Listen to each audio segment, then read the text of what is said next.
La main écoute. Pendant que le patient en analyse déroule le fil de sa pensée, sur laquelle je me concentre, je trace, sans préméditation, des lignes, des formes que son discours singulier m'inspire, me donne à voir. Cet échange a lieu au fur et à mesure des séances.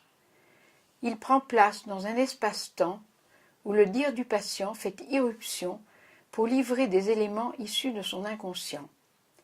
Des éléments qui viennent toucher le patient lui-même et son analyste de façon singulière et surprenante. De fait, dans le huis clos du cabinet, pour les deux partenaires, psychanalystes et analysants, la relation se métamorphose en création.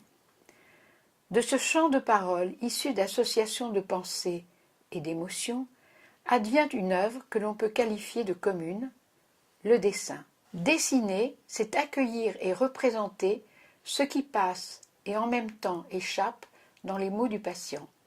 Cela revient en quelque sorte à accepter des réactions imprévisibles, plus ou moins maîtrisables, par rapport à ce qui se dit ou ne se dit pas. Ce qu'il énonce de son vécu me surprend d'abord, me traverse et m'émeut, pour finir par s'exprimer spontanément dans un trait produit par ma main. Qu'est-ce qu'il est permis de montrer de mes affects? Jusqu'où c'est moi? Comment savoir si c'est trop ou pas assez? J'ai vécu le manque de tendresse comme une mutilation. Qu'est-ce qu'on met derrière le mot manque? Le fait de jouer un rôle, jusqu'où c'est moi? Est-ce que la petite fille que j'ai été est contente de la femme que je suis devenue?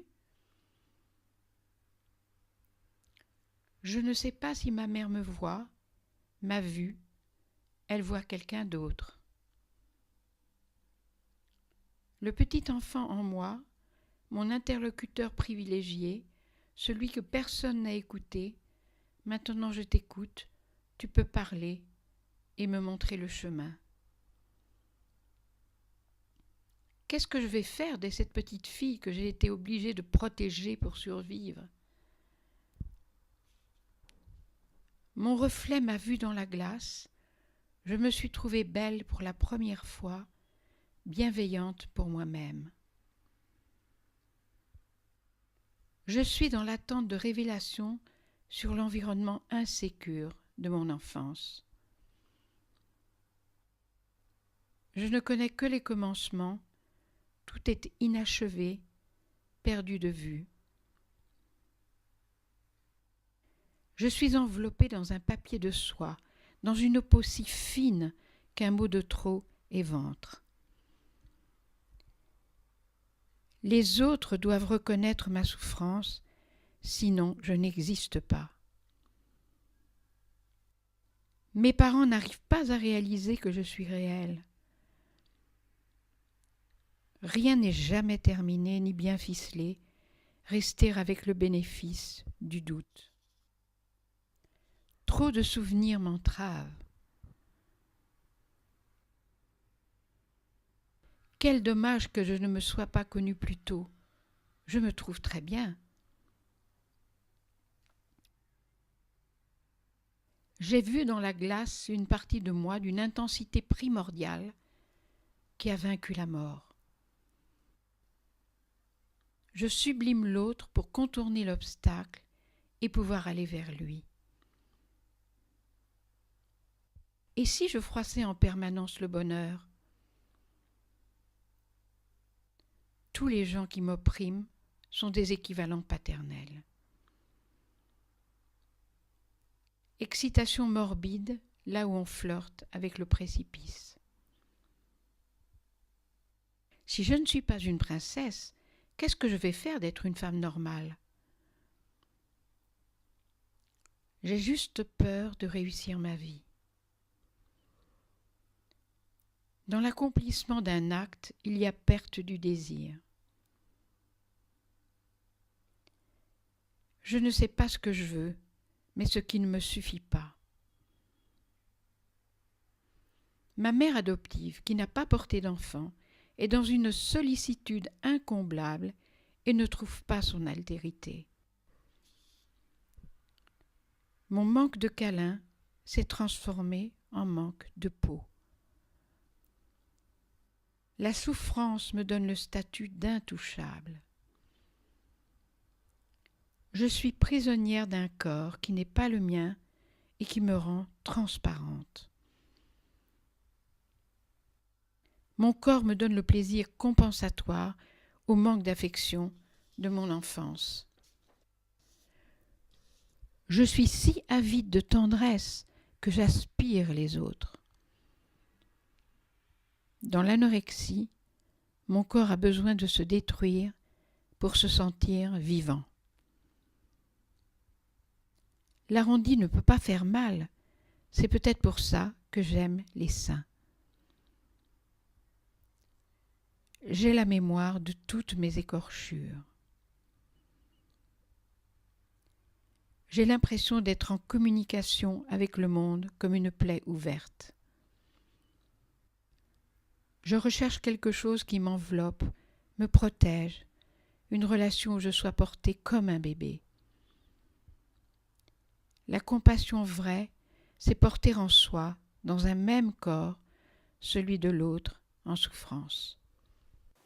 De fait, ce n'est pas uniquement ce qu'il évoque de sa souffrance psychique ou de ses fantasmes que je dessine, mais dans le même mouvement, ce que j'éprouve dans un autre langage que j'ai développé, le langage graphique, qui est un langage en soi.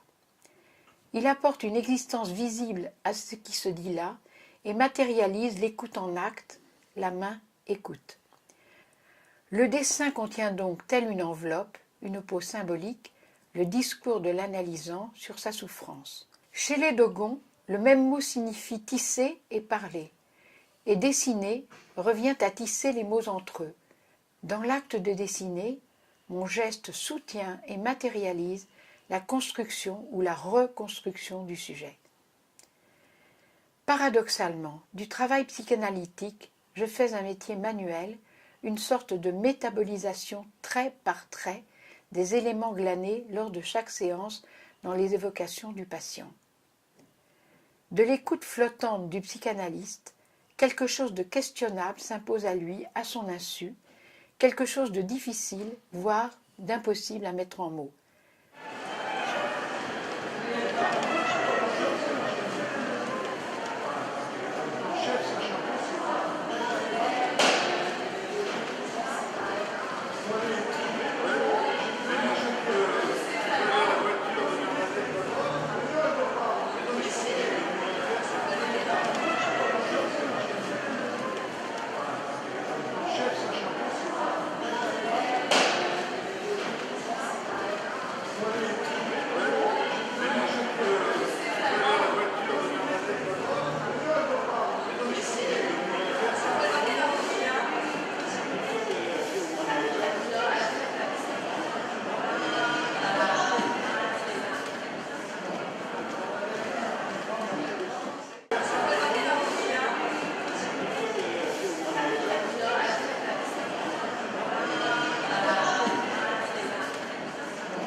Chaque dessin se révèle ainsi comme unique, puisqu'il ne fait que tenter de représenter, telle une révélation sublimée par la main, ce qui ne veut pas se dire, sinon entre les mots, l'indicible. Pour revenir à l'acte de dessiner pendant les séances de psychanalyse, je dessine à l'endroit où la parole de l'autre résonne en moi. Et le dessin devient la conjugaison de mon écoute et d'une certaine disposition pour accueillir les paroles du patient. Cette disposition concerne un processus rendu possible grâce au support de l'empathie que je ressens pour lui, avec comme résultante ce que nous fabriquons ensemble, de telle sorte que le dessin pourrait bien se rapprocher d'une formation de l'inconscient proche du rêve. Et la forme du dessin abouti correspond au moment où le patient peut enfin poursuivre son chemin et travailler seul, sans l'aide de son psychanalyste. Aucun trait supplémentaire n'est alors nécessaire pour finaliser le dessin. Ma main a fini d'écouter.